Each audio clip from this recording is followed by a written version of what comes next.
The Miami Marlins have started spring training and we all have baseball fever. So let's talk with the team's brand new manager, baseball legend, Don Mattingly. We are talking with the new manager of the Miami Marlins, former manager of the Dodgers, former first baseman and captain for the New York Yankees, Donnie Baseball. Don Mattingly is joining us. How are you? Great. Yeah, excited. Ready to go.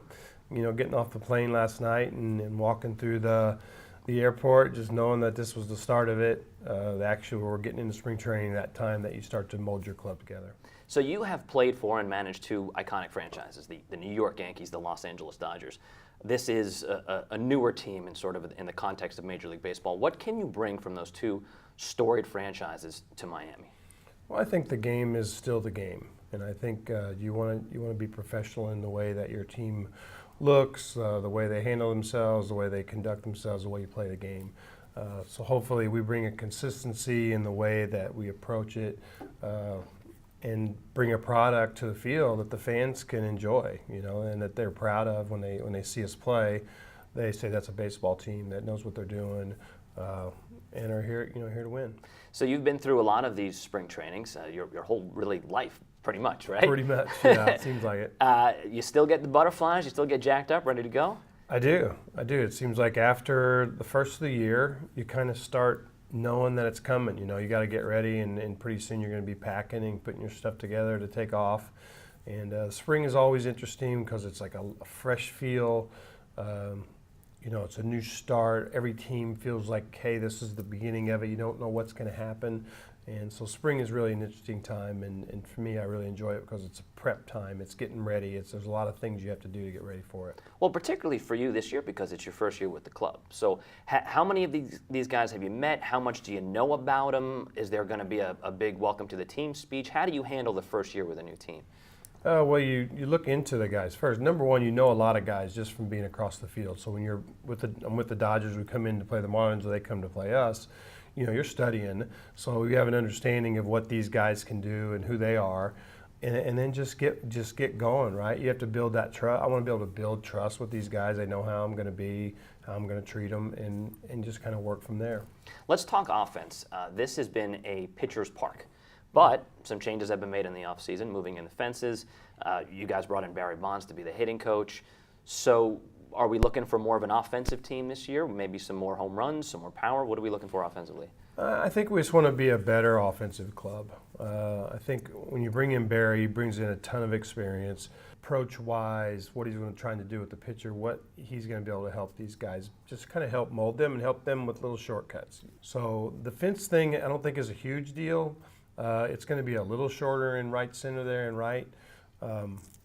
I still think we're going to be a club that's built on, needs to be able to put the ball in play. It's a big ballpark still. It's still going to be a pitcher's park. So as we, one more question about offense, talking about Giancarlo Stanton. This is one of the best hitters in baseball, obviously. You know, I see the smile on your face. It must be nice to have him on your team. He's right? Dangerous, man. Yeah, better having him than having to face him, I would imagine. No question. Yeah. Who would you compare him to of all the guys you've either played with or coached or managed?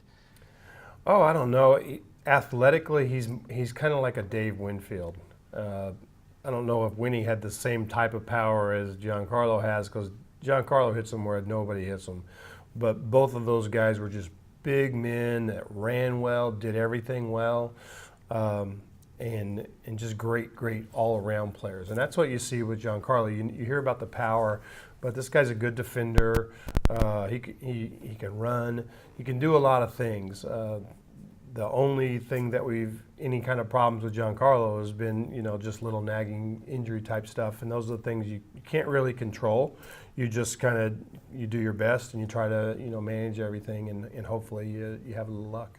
Well, you mentioned injuries. I wanted to talk about Jose Fernandez, maybe one of the, top 5, top 10 best pitchers in baseball, but another guy that's had some injury problems.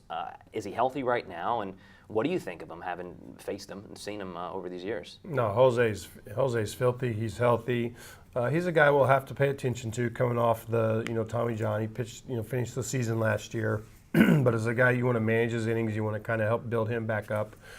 Still a young guy, but really around baseball, this guy is probably one of the best pitchers in the game.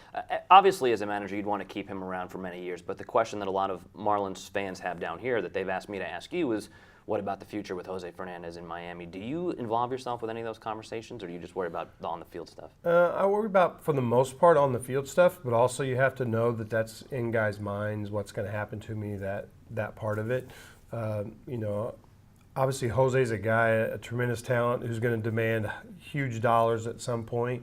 That's something we can't worry about, and I'll help him hopefully not worry about it either. Just take care of your business, keep doing your thing, stay in the moment for this team right now, and that side of it's going to happen. It's just going to happen because of how good he is.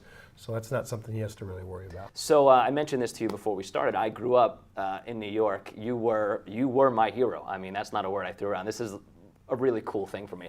I want to show you a picture. Check out the hair, you and me both. There you go. Yeah, it's a picture of you, picture of Ricky Henderson. You got a mop going on I there. know, and it reminds me of when you were playing for the Yankees and you had your own hair incident. Remember that time? That was fun. I do. That was a different time. That was when the mullet was king. The king hairdo was the mullet. So I was sporting it. Do you have a hair policy as manager of the Marlins? Well, we want to look good. You want to look professional. I think the organization wants guys that aren't dragging hair down to their back and everything like that. So we want to be looking good, looking professional, and we do have a little bit of one. A Jose Fernandez mohawk, is that okay? That's fine with me. Last thing is, give me a favorite memory from your playing career.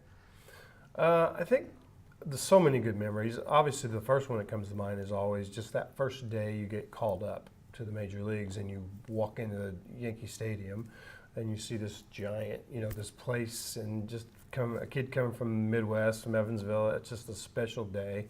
Lots of memories from there. Are getting into the playoffs. That first game in the playoffs in '95 was just a special game, and just feeling of reaching that goal. But just tons of them. The number of players I had a chance to play with, from guys like Goose Gossage, Willie Randolph, Greg Nettles. Just goes on and on with a list of just players that you just admired coming up. So, a lot of good times. Well, let's get you that first World Series here in Miami. Sounds good. All right. Such an absolute pleasure to talk with you. Have a great season, and we'll hopefully have a chance to speak with you again, Don. Appreciate it. Thank you. Thank you. You got it.